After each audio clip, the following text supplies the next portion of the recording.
बोल शंकर भगवान की जय। नंदीश्वर द्वारा शुक्राचार्य का अपहरण और शिव द्वारा उनका निगला जाना। 100 वर्ष के बाद शुक्र का शिवलिंग के रास्ते बाहर निकलना। शिव द्वारा उनका शुक्र नाम रखा जाना। शुक्र द्वारा जपे गए मृत्युंजय मंत्र और शिवाष्ट शतनाम स्तोत्र का वर्णन। शिव द्वारा अंधक को वर प्रदान। व्यास जी ने पूछा, महान बुद्धिमान सनत्य कुमार जी, जब वह भयानक एवं रोमांचकारी संग्राम चल रहा था, उस समय त्रिपुरारी शंकर ने दैत्य गुरु विद्वान शुक्राचार्य को निगल लिया था। यह घटना मैंने संक्षेप में ही सुनी थी, अब आप उसे विस्तार पूर्वक वर्णन कीजिए। पिनाकधारी शिव के उदर में जाकर उन महायोगी शुक्राचार्य ने क्या किया था? शंभु की जठरांगिनी ने उन्हें जलाया क्यों नहीं?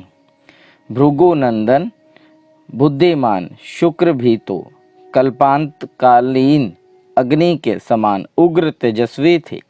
वे शंभु के जठर पंजर से कैसे निकले? उन्होंने कैसे और कितने काल तक आराधना की थी? तात, उन्हें जो मृत्यु का शमन करने वाली पराविद्या प्राप्त हुई थी, वह विद्या कौन सी है जिससे मृत्यु का निवारण हो जाता है?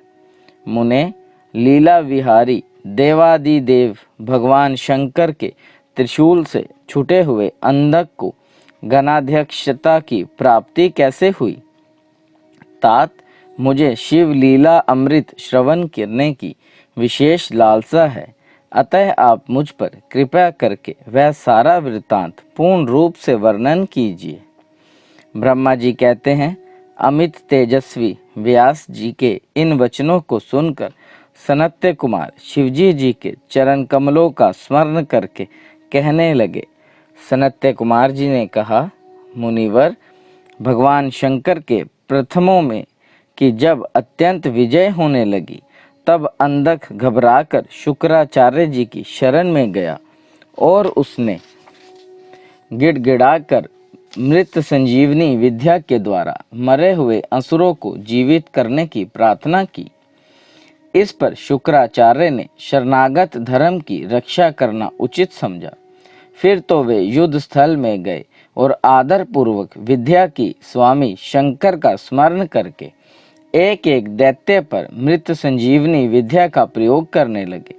उस विद्या का प्रयोग होते ही वे सभी दैत्य दानव वीर एक साथ ही हथियार लिए हुए इस प्रकार उठ खड़े हुए मानो अभी सोकर उठे हों। जैसे पूर्णता अभ्यस्त किया हुआ वेद समर भूमि में बादल और श्रद्धा पूर्वक ब्राह्मणों को दिया हुआ धन आपत्ति के समय तुरंत प्रकट हो जाता है, उसी प्रकार वे उठ खड़े हुए। शुक्राचार्य के संजीवनी प्रयोग से जब बड़े बड़े दानव जीवित होकर प्रथमों को बुरी तरह मारने लगे, तब प्रथमों ने जाकर प्रथमेश्वर शिव को यह समाचार सुनाया। तब शिवजी जी ने कहा, नंदी, तुम अभी तुरंत ही जाओ और दैत्य के बीच से द्विज श्रेष्ठ शुक्राचार्य को उसी प्रकार उठा लाओ जैसे बाज लवा को उठा ले आता है। सनत्य कुमार जी कहते हैं, महेश्वर, वृषभध्वज के यूं कहने पर नंदी सांड के समान बड़े जोर से गरजे और तुरंत ही सेना को लांघ कर उस स्थान पर जा पहुँचे जहाँ भृगु वंश के दीपक शुक्राचार्य विराजमान थे। वहाँ समस्त दैत्य हाथों में पाश, खड़ग, वृक्ष, पत्थर और पर्वत खंड लिए हुए उनकी रक्षा कर रहे थे। यह देखकर बलशाली नंदी ने उन दैत्यों को विशुद्ध करके शुक्राचार्य का उसी प्रकार अपहरण कर लिया जैसे शरभ हाथी को उठा ले जाता है। महाबली नंदी द्वारा पकड़े जाने पर शुक्राचार्य के वस्त्र खिसक गए, उनके आभूषण गिरने लगे और केश खुल गए। तब देव शत्रु दानव उन्हें छुड़ाने के लिए सिंहनाद करते हुए नंदी के पीछे दौड़े और जैसे मेघ जल की वर्षा करते हैं, उसी तरह नंदीश्वर के ऊपर वज्र, त्रिशूल, तलवार, फरसा, बरेंडी और गोफन आदि अस्त्रों की उग्र वृष्टि करने लगे। तब उस देवासुर संग्राम के विकराल रूप धारण करने पर गणाधिराज नंदी ने अपने मुख के आगे से सैकड़ों शस्त्रों को भस्म कर दिया और उन भृगु नंदन को दबोच कर शत्रु दल को व्यथित करते हुए वे शिवजी जी के समीप आ पहुँचे तथा शीघ्र ही उन्हें निवेदित करते हुए बोले, भगवान, ये शुक्राचार्य उपस्थित है। तब भूतनाथ देवादिदेव शंकर ने पवित्र पुरुष द्वारा प्रदान किए हुए उपहार की भांति शुक्राचार्य को पकड़ लिया और बिना कुछ कहे उन्हें फल की तरह मुंह में डाल लिया। उस समय समस्त असुर उच्च स्वर से हाहाकार करने लगे। व्यास जी, जब गिरिजेश्वर ने शुक्राचार्य को निगल लिया तब दैत्यों की विजय की आशा जाती रही। उस समय उनकी दशा सूंड रहित गजराज, सिंहहीन सांड, मस्तकहीन देह, अध्ययन रहित ब्राह्मण, उधमहीन प्राणी, भाग्यहीन के उधम, पति रहित स्त्री, फल वर्जित बाण, पुण्यहीनों की आयु, वर्त रहित वेदाध्यान, एकमात्र वैभव शक्ति के बिना निष्फल हुए कर्म समूह, शूरताहीन क्षत्रिय और सत्य के बिना धर्म समुदाय की भांति शोचनीय हो गई। दैत्यों का सारा उत्साह जाता रहा।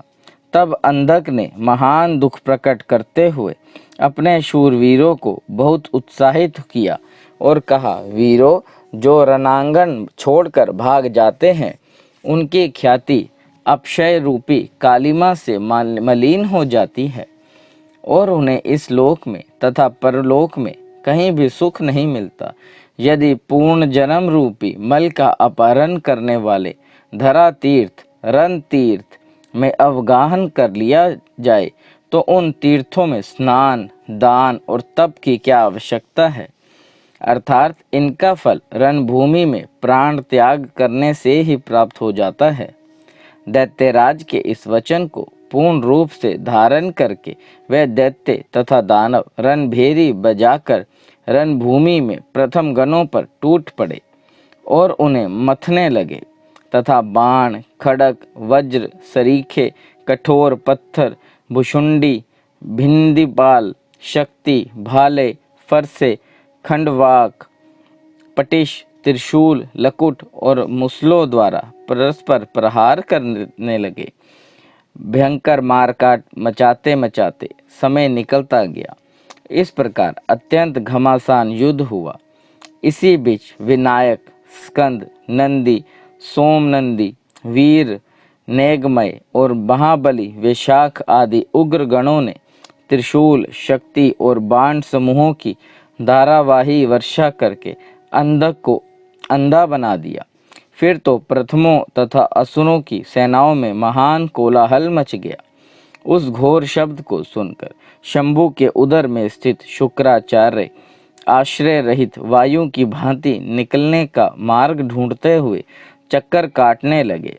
उस समय उन्हें रुद्र के उदर में पाताल सहित सातों लोक, ब्रह्मा, नारायण, इंद्र, आदित्य और अप्सराओं के विचित्र भुवन तथा वह प्रथमासुर संग्राम भी दिख पड़ा। इस प्रकार वे 100 वर्षों तक शिवजी जी की कुशी में चारों ओर भ्रमण करते रहे, परंतु उन्हें उसी प्रकार कोई छिद्र नहीं दिख पड़ा जैसे दुष्ट की दृष्टि सदाचारी के छिद्र को नहीं देख पाती। तब भृगुनंदन ने शैव योग्य का आश्रय ले एक मंत्र का जप किया। उस मंत्र के प्रभाव से वे शंभु के जठर पंजर से शुक्र रूप में लिंग मार्ग से बाहर निकले। तब उन्होंने शिवजी जी को प्रणाम किया। गौरी ने उन्हें पुत्र रूप में स्वीकार कर लिया और विघ्न रहित बना दिया। तदनंतर करुणा सागर महेश्वर भृगुनंदन शुक्राचार्य को वीर्य के रास्ते निकला हुआ देखकर मुस्कुराते हुए बोले। महेश्वर ने कहा, भृगुनंदन, चूंकि तुम मेरे लिंग मार्ग से शुक्र की तरह निकले हो, इसलिए अब तुम शुक्र कहलाओगे। जाओ, अब तुम मेरे पुत्र हो गए। सनत्य कुमार जी कहते हैं, मुनिवर, देवेश्वर शंकर के यों कहने पर सूर्य के सदृश कांतिमान शुक्र ने पुनः शिवजी जी को प्रणाम किया और वे हाथ जोड़कर स्तुति करने लगे। शुक्र ने कहा, भगवान, आपके पैर, सिर, नेत्र, हाथ और भुजाएं अनंत हैं। आपकी मूर्तियों की भी गणना नहीं हो सकती। ऐसी दशा में मैं आप अतुल्य की सिर झुकाकर किस प्रकार स्तुति करूं? आपकी 8 मूर्तियां बताई जाती हैं और आप अनंत मूर्ति भी हैं। आप संपूर्ण सुरों और असुरों की कामना पूर्ण करने वाले हैं तथा अनिष्ट दृष्टि से देखने पर आप संहार भी कर डालते हैं। ऐसे सत्वन के योग्य आपकी मैं किस प्रकार स्तुति करूं? सनत्य कुमार जी कहते हैं, मुने, इस प्रकार शुक्र ने शिवजी जी की स्तुति करके उन्हें नमस्कार किया और उनकी आज्ञा से वे पुनः दानवों की सेना में प्रविष्ट हुए। ठीक उसी तरह जैसे चंद्रमा मेघों की घटा में प्रवेश करते हैं। व्यास जी, इस प्रकार रणभूमि में शंकर ने जिस तरह शुक्र को निगल लिया था वह वृत्तांत तो तुमने सुना दिया। अब शंभु के उदर में शुक्र ने जिस मंत्र का जप किया था उसका वर्णन सुनो। महेश, वह मंत्र इस प्रकार है। शुक्राचार्य द्वारा मंत्र उच्चारण के समय यह मंत्र संक्षिप्त शिव महापुराण में संस्कृत में दिया गया है। शब्दों का उल्लंघन ना हो इसलिए हम इसकी व्याख्या हिंदी में ही करेंगे। बोल शंकर भगवान की जय। इसी श्रेष्ठ मंत्र का जप करके शुक्र शंभु के जठर पंजर से नीलिंग के रास्ते उत्कट वीर्य की तरह निकले थे। उस समय गौरी ने उन्हें पुत्र रूप से अपनाया और जगदीश्वर शिव ने अजर अमर बना दिया। तब वे दूसरे शंकर के सदृश शोभा पाने लगे। 3000 वर्ष व्यतीत होने के पश्चात वे ही वेद निधि मुनिवर शुक्र पुनः इस भूतल पर महेश्वर से उत्पन्न हुए। उस समय उन्होंने धैर्यशाली एवं तपस्वी दानवराज अंधक को देखा। उसका शरीर सूख गया था और वह त्रिशूल पर लटका हुआ परमेश्वर शिव का ध्यान कर रहा था। वह शिवजी जी के 108 नामों का इस प्रकार स्मरण कर रहा था। महादेव, देवताओं में महान, विकराल नेत्रों वाले, मस्तक पर अर्ध चंद्रमा धारण करने वाले, अमृत स्वरूपा, सनातन, समाधिस्थ होने पर ठूंठ के समान स्थिर, गले में नील चिन्ह धारण करने वाले, पिनाक नाम धनुष धारण करने वाले, विषभ के नेत्र सरीखे विशाल नेत्रों वाले, महान रूप से जानने योग्य, अंतर्यामी, संपूर्ण कामनाओं को पूर्ण करने वाले, कामदेव के शत्रु, कामदेव को दग्ध कर देने वाले, इच्छा अनुसार रूप धारण करने वाले, विशाल जटाओं वाले, विकराल रूपधारी, गिरिवर कैलाश पर शयन करने वाले, भयंकर रूप वाले, बड़े बड़े जबड़ों वाले, लाल वस्त्रधारी, योग के ज्ञाता, काल को भस्म कर देने वाले, त्रिपुरों के संहार करता, कपाल धारण करने वाले, जिनका व्रत प्रकट नहीं होता, गोपनीय मंत्रों वाले, गंभीर स्वभाव वाले, भक्तों की भावना के अनुसार प्रकट होने वाले, अनीमा आदि सिद्धियों के अधिष्ठान, त्रिलोकी का ऐश्वर्य प्रदान करने वाले, बलशाली, शत्रु विहारों को मारने वाले, दुष्टों के लिए भयंकर विकट रूप धारण करने वाले, मोटे ताजे शरीर वाले, निपुण, श्रेष्ठ फल का गुदा खाने वाले, मत वाले, काल भैरव स्वरूप, देवेश्वर में भी श्रेष्ठ, त्रिलोकी का विनाश करने वाले, स्वजनों के लोभी, महावाद्य स्वरूप, दक्ष यज्ञ के विनाशक, कृतिकाओं के पुत्र, स्वामी कार्तिक से युक्त, उन्मत्त का सा वेश धारण करने वाले, गजासुर के चमड़े को ही वस्त्र रूप में धारण करने वाले, हाथी का चम्र लपेटने वाले, भक्तों का कष्ट देखकर क्षुब्ध हो जाने वाले, सर्पों को भूषण रूप में धारण करने वाले, भक्तों के अवलंबदाता, वेताल स्वरूप, घोर शांकणियों द्वारा समाराधित, अघोर पथ के प्रवर्तक, भयंकर दैत्यों के संहारक, भीषण शब्द करने वाले, वनस्पति स्वरूप, शरीर में भस्म रमाने वाले, जटाधारी, परम पावन, सैकड़ों भेरुंड नामक पक्षियों द्वारा सेवित, भूतों के अधिपति, भूत गणों के स्वामी, पंचभूतों को आश्रय देने वाले, गगन विहारी, क्रोधित, क्रोधयुक्त, निष्ठुर, दुष्टों पर कठोर व्यवहार करने वाले, चंड प्रचंड पराक्रमी, चंडीश, चंडी के प्राणनाथ, चंडिका प्रिय, चंडिका के प्रियतम, चंडतुंड, अत्यंत कुपित मुख वाले, गरुड़ तमान्य, गरुड़ स्वरूप, खड़ग स्वरूप, शव भोजन, शव का भोग लगाने वाले, लेलिहान, क्रोध होने पर जीभ लपलपाने वाले, महारौद्र, अत्यंत भयंकर, मृत्यु, मृत्यु स्वरूप, मृत्यु के भी बहुत से परे, मृत्यु के भी काल, विशाल सेना वाले, कार्तिकेय स्वरूप, शमशान एवं अरण्य में विचरने वाले, प्रेम स्वरूप, आसक्त रहित, प्रेम में मस्त रहने वाले, वैरागी, तेज की असंख्य चिंगारियों से युक्त,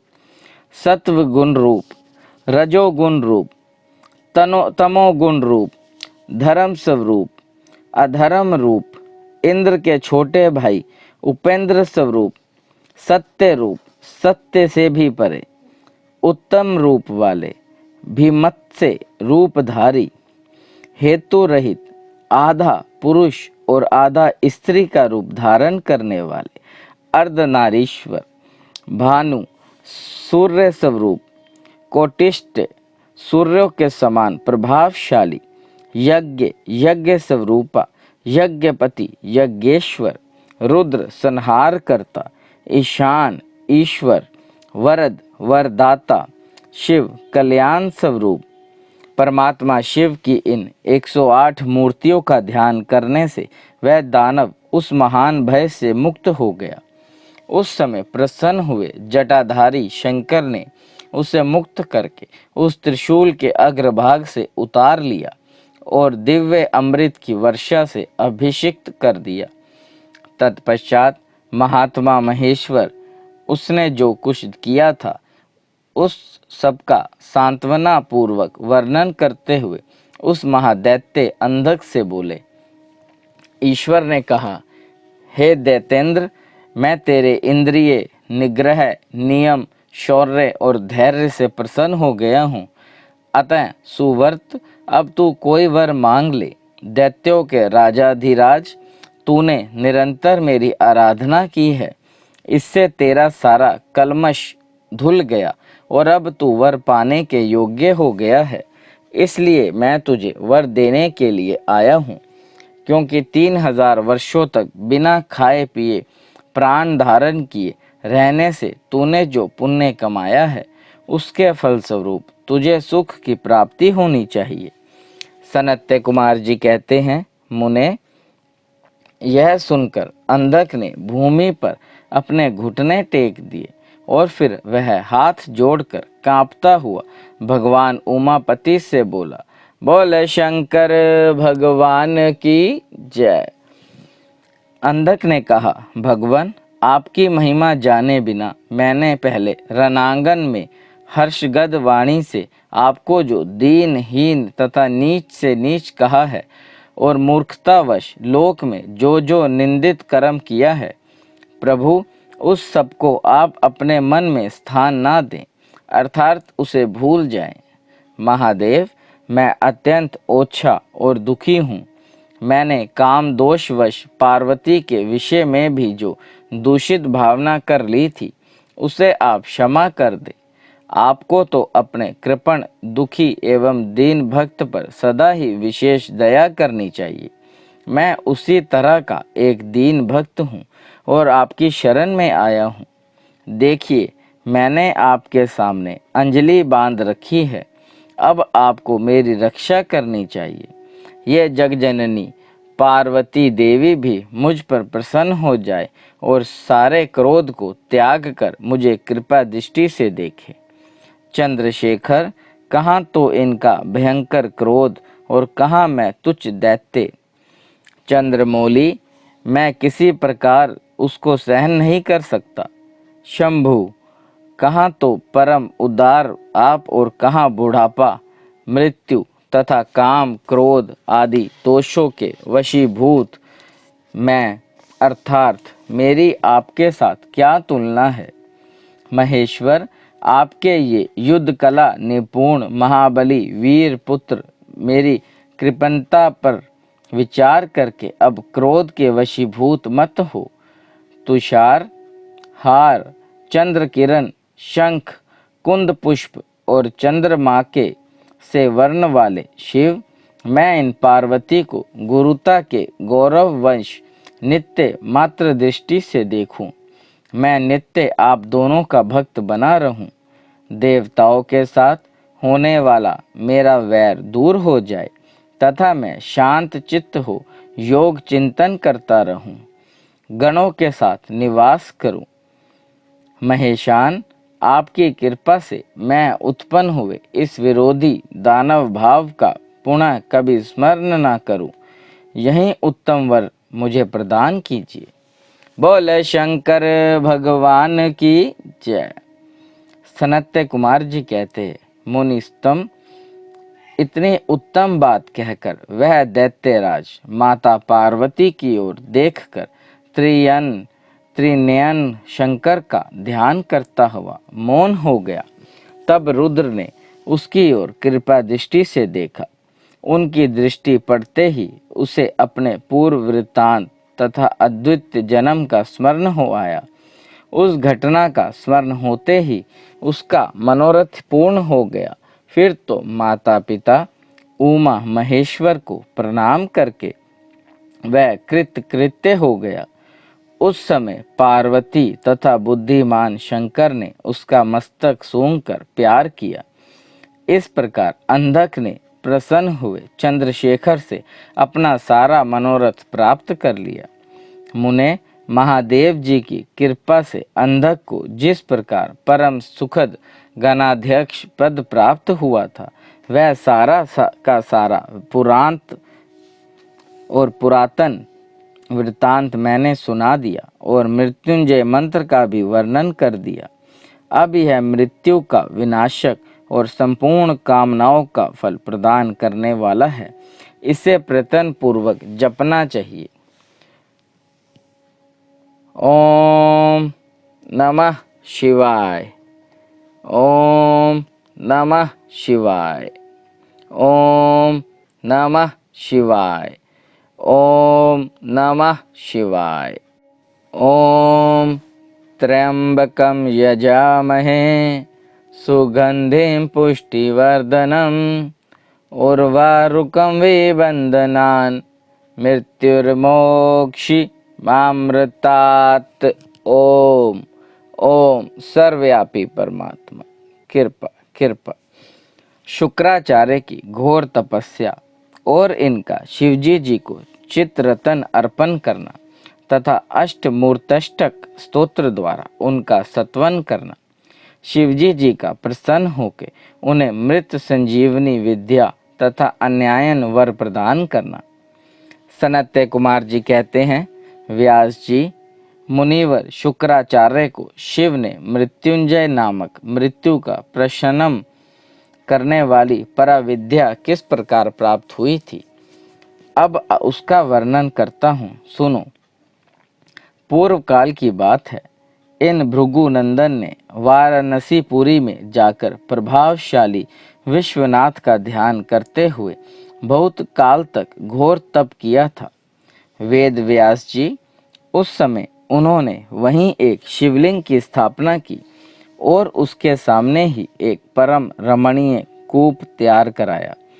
फिर अत्यंत प्रयत्न पूर्वक उन देवेश्वर को 1,00,000 बार द्रोण भर पंचामृत से तथा बहुत से सुगंधित द्रव्यों से स्नान कराया। फिर 1,000 बार परम प्रीति पूर्वक चंदन, यश, करदम और सुगंधित उबटन का उस लिंग पर अनुलेप किया। तत्पश्चात सावधानी के साथ परम प्रेम पूर्वक राज चम्मक, अमत ताल, धतूर, कनेर, कमल, मालती, कनिकार, कदम्ब, मोलसिरी, उत्पल, मलिका, चमेली, शतपत्री, सिंधुवार, ढाक, बंदूक पुष्प, गुल दुपहरी, पुनांग, नांग केसर, केसर, नवमलिका, बेल मोगरा, चिबलिक, रक्तदला, कुंद, माघ पुष्प, मुचुकुंद, मोतिया, मंदार, बिल्लव पत्र, गुमा, मुरुवक्र, मरुआ, वृक, धूप, गठीवन, दोना, अत्यंत सुंदर आम के पल्लव, तुलसी, देवज वासा, बृहत्पत्री, कुशांकु, नंदाव्रत, नाद रुख, अगत्स्य, साल, देवदारू, कचनार, कूर्बक, गुलखेरा, दुर्वाकुर, कुरंटक, करसेला, इनमें से प्रत्येक के पुष्पों और अन्य पल्लवों से तथा नाना प्रकार के रमणीयों पत्रों और सुंदर कमलों से शंकर जी की विधिवत अर्चना की। उन्हें बहुत से उपहार समर्पित किए तथा शिवलिंग के आगे नाचते हुए शिवहस्त्रानाम एवं अन्यायन स्तोत्रों का गान करके शंकर जी का सत्वन किया। इस प्रकार शुक्राचार्य 5,000 वर्षों तक नाना प्रकार के विधि विधान से महेश्वर का पूजन करते रहे, परंतु जब उन्हें थोड़ा सा भी वर देने के लिए उद्यत होते नहीं देखा, तब उन्होंने एक दूसरे अत्यंत दुस्सह एवं घोर नियम का आश्रय लिया। उस समय शुक्र ने इंद्रियों सहित मन के अत्यंत चलता पूर्व रूपी महान दोष को बारंबार भावना रूपी जल से प्रक्षालित किया। इस प्रकार चित्तरतन को निर्मल करके उसे पिनाकधारी शिव के अर्पण कर दिया और स्वयं धूमक नामक पान करते हुए और तप करने लगे। इस प्रकार उनके 1 सहस्त्र वर्ष और बीत गए। तब भृगुनंदन शुक्र को यों दृढ़ चित्त से घोर तप करते देखकर महेश्वर उन पर प्रसन्न हो गए। फिर तो दक्ष कन्या पार्वती के स्वामी साक्षात विरूपाक्ष शंकर, जिनके शरीर की कांति सहस्त्रों सूर्यों से भी बढ़कर थी, उस लिंग से निकलकर शुक्र से बोले। महेश्वर ने कहा, महाभाग भृगुनंदन, तुम तो तपस्या के निधि हो। महामुने, मैं तुम्हारे इस अविच्छन तप से विशेष प्रसन्न हूँ। भार्गव, तुम अपना सारा मनोवांछित वर मांग लो, मैं प्रीति पूर्वक तुम्हारा सारा मनोरथ पूर्ण कर दूंगा। अब मेरे पास तुम्हारे लिए कोई वस्तु अधेय नहीं रह गई है। सनत्य कुमार जी कहते हैं, मुने, शंभु के इस परम सुखदायक एवं उत्कृष्ट वचन को सुनकर शुक्र प्रसन्न हो आनंद समुद्र में निमग्न हो गए। उन कमल नयन द्विजवर शुक्र का शरीर परमानंद जनित रोमांच के कारण पुल्ल कामनाएं हो गया। तब उन्होंने हर्षपूर्वक शंभु के चरणों में प्रणाम किया। उस समय उनके नेत्र हर्ष से खिल उठे थे। फिर वे मस्तक पर अंजलि रखकर जय जयकार करते हुए अष्टमूर्तिधारी वरदायक शिव की स्तुति करने लगे। भार्गव ने कहा, सूर्य स्वरूप भगवान, आप त्रिलोकी का हित करने के लिए आकाश में प्रकाशित होते हैं और अपनी इन किरणों से समस्त अंधकार को अभिभूत करके रात में विचरने वाले असुरों का मनोरथ नष्ट कर देते हैं। जगदीश्वर, आपको नमस्कार है। घोर अंधकार के लिए चंद्र स्वरूप शंकर, आप अमृत के प्रवाह से परिपूर्ण तथा जगत के सभी प्राणियों के नेत्र हैं। आप अपनी अमर्यादा तेजोमय किरणों से आकाश में और भूतल पर अपार प्रकाश फैलाते हैं, जिससे सारा अंधकार दूर हो जाता है। आपको प्रणाम है। सर्वव्यापिणे, आप पावन पथ योग मार्ग का आश्रय लेने वालों की सदा गति तथा उपास्य देव हैं। भुवन जीवन, आपके बिना भला इस लोक में कोई जीवित रह कह सकता है। सर्पकुल के संतोषदाता, आप निश्चल वायु रूप से संपूर्ण प्राणियों की वृद्धि करने वाले हैं। आपको अभिवादन है। विश्व के एकमात्र पावन कर्ता, आप शरणागत रक्षक और अग्नि के एकमात्र शक्ति हैं। पावक आपका ही स्वरूप है। आपके बिना मृतकों का वास्तविक दिव्य कार्य दाह आदि नहीं हो सकता। जगत के अंतरात्मा, आप प्राण शक्ति के दाता, जगत स्वरूप और पद पद पर शांति प्रदान करने वाले हैं। आपके चरणों में मैं सिर झुकाता हूँ। जल स्वरूप परमेश्वर, आप निश्चय ही जगत के पवित्र कर्ता और चित्र विचित्र सुंदर चरित्र करने वाले हैं। विश्वनाथ, जल में अवगाहन करने से आप विश्व को निर्मल एवं पवित्र बना देते हैं, इसलिए आपको नमस्कार है।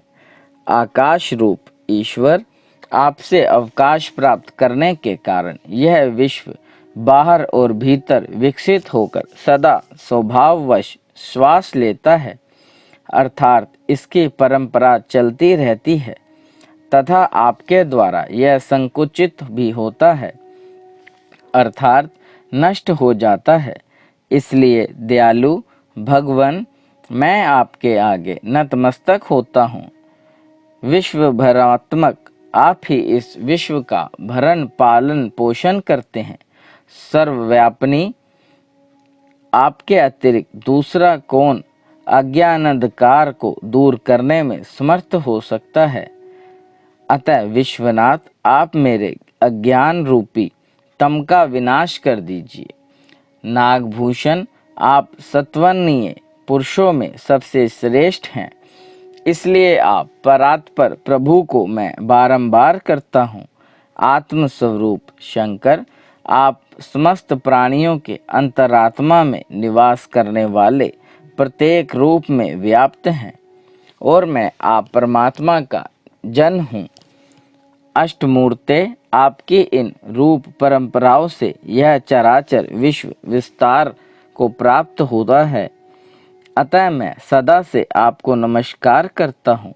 मुक्त पुरुषों के बंधो, आप विश्व के समस्त प्राणियों के स्वरूप प्रणतजनों के संपूर्ण योगक्षेम का निवराह करने वाले और परमार्थ स्वरूप हैं। आप अपनी इन अष्टमूर्तियों से युक्त होकर इस फैले हुए विश्व को भली भांति विस्तृत करते हैं, अतः आपको मेरा अभिवादन है। बोल शंकर भगवान की जय। सनत्य कुमार जी कहते हैं, मुनिवर भृगुनंदन शुक्र ने इस प्रकार अष्टमूर्तष्टक स्तोत्र द्वारा शिवजी जी का सत्वन करके भूमि पर मस्तक रखकर उन्हें बारंबार प्रणाम किया। जब अमित तेजस्वी भार्गव ने महादेव की इस प्रकार स्तुति की, तब शिवजी जी ने चरणों में पड़े हुए उन द्विजवर को अपनी दोनों भुजाओं से पकड़कर उठा लिया और परम प्रेम पूर्वक मेघ गर्जन की सी गंभीर एवं मधुर वाणी में कहा। उस समय शंकर जी के दांतों की चमक से सारी दिशाएं प्रकाशित हो उठी थी। महादेव जी बोले, विप्रवर कवे, तुम मेरे पावन भक्त हो। तात, तुम्हारे इस उग्र तप से, उत्तम आचरण से, लिंग स्थापना जन्य पुण्य से, लिंग की आराधना करने से, चित्त का उपहार प्रदान करने से, पवित्र अटल भाव से, अविमुक्त महाक्षेत्र काशी में पावन आचरण करने से मैं तुम्हें पुत्र रूप से देखता हूँ। अतः तुम्हारे लिए मुझे कुछ भी अधेय नहीं है। तुम अपने इस शरीर से मेरी उदर दरी में प्रवेश करोगे और मेरे श्रेष्ठ इंद्रिय मार्ग से निकलकर पुत्र रूप में जन्म ग्रहण करोगे। महाशुच्य, मेरे पास जो अमृत संजीवनी नाम की निर्मल विद्या है, जिसका मैंने ही अपने महान तपोबल से निर्माण किया है, उस महामंत्र रूपा विद्या को आज मैं तुम्हें प्रदान करूंगा। क्योंकि तुम पवित्र तप की निधि हो, अतः तुम में उस विद्या को धारण करने की योग्यता वर्तमान है।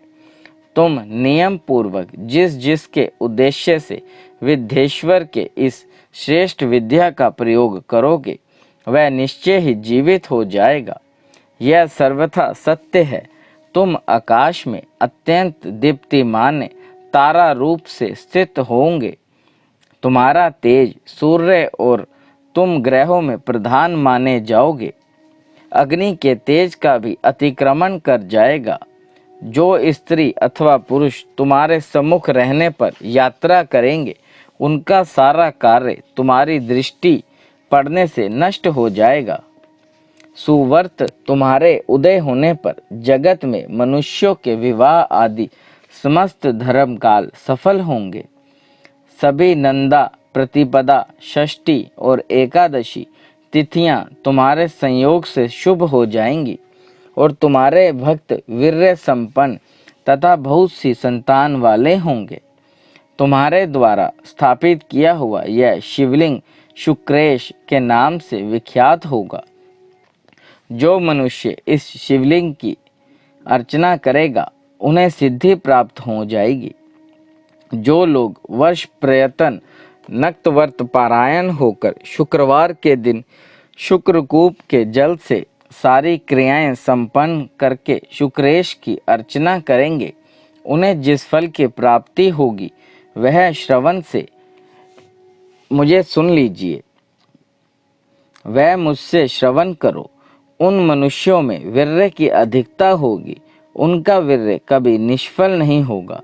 वे पुत्रवान तथा पुरुषोत्तत्व के सौभाग्य से संपन्न होंगे, इसमें तनिक भी संदेह नहीं है। वे सभी मनुष्य बहुत सी विद्याओं के ज्ञाता और सुख के भागी होंगे। यों वरदान देकर भगवान उसी लिंग में समा गए। तब भृगुनंदन शुक्र भी प्रसन्न मन से अपने धाम को चले गए। व्यास जी यों शुक्राचार्य को जिस प्रकार अपने तपोबल से मृत्युंजय नामक विद्या की प्राप्ति हुई थी, वह वृत्तांत मैंने तुमसे वर्णन कर दिया। अब और क्या सुनना चाहते हो? बोले शंकर भगवान की जय। शंकर जिनका नाम है, कैलाश जिनका धाम है। मेरे भोले बाबा को मेरा बारंबार प्रणाम है।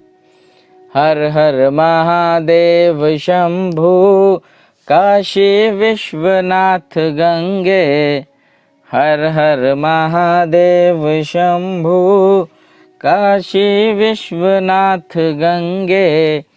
हर हर महादेव। देव देव महादेव, करुणा निधान, भक्त वत्सल्य शिव शंकर भोलेनाथ प्रसन्न होइए त्रिलोकीनाथ। सदैव अपने चरणाविंदों में लगाए रखे, सद्बुद्धि प्रदान करे।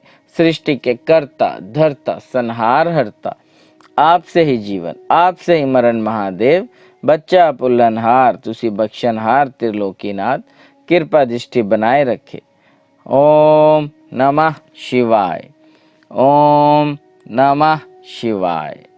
हर हर महादेव। ओम त्र्यंबकं यजामहे सुगंधिं पुष्टिवर्धनम् उर्वारुकं विबन्धनान् मृत्युर्मोक्षिमामृतात्। ओम ओम त्र्यंबकं यजामहे सुगंधिं पुष्टिवर्धनम् उर्वारुकं विबन्धनान् मृत्युर्मोक्षिमामृतात्। ओम ओम त्र्यंबकं यजामहे सुगंधिं पुष्टिवर्धनम् उर्वारुकं विबन्धनान् मृत्युर्मोक्षिमामृतात्। ओम ओम त्र्यंबकं यजामहे सुगंधिं पुष्टिवर्धनम् उर्वारुकं विबन्धनान् मृत्युर्मोक्षिमामृतात्। ओम ओम त्र्यंबकं यजामहे सुगंधिं पुष्टिवर्धनम् उर्वारुकं विबन्धनान् मृत्युर्मोक्षिमामृतात्। ओम ओम त्र्यंबकं यजामहे सुगंधिं पुष्टिवर्धनम् उर्वारुकं विबन्धनान् मृत्युर्मोक्षिमामृतात्। ओम ओम त्र्यंबकं यजामहे सुगंधिं पुष्टिवर्धनम् उर्वारुकं विबन्धनान् मृत्युर्मोक्षिमामृतात्। ओम ओम त्र्यंबकं यजामहे सुगंधिं पुष्टिवर्धनम् उर्वारुकं विबन्धनान् मृत्युर्मोक्षिमामृतात्। ओम ओम त्र्यंबकं यजामहे सुगंधिं पुष्टिवर्धनम् उर्वारुकं विबन्धनान् मृत्युर्मोक्षिमामृतात्।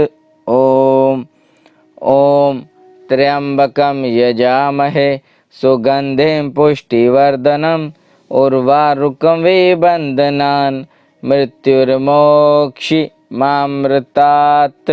ओम ओम त्र्यंबकं यजामहे सुगंधिं पुष्टिवर्धनम् उर्वारुकं विबन्धनान् मृत्युर्मोक्षिमामृतात्।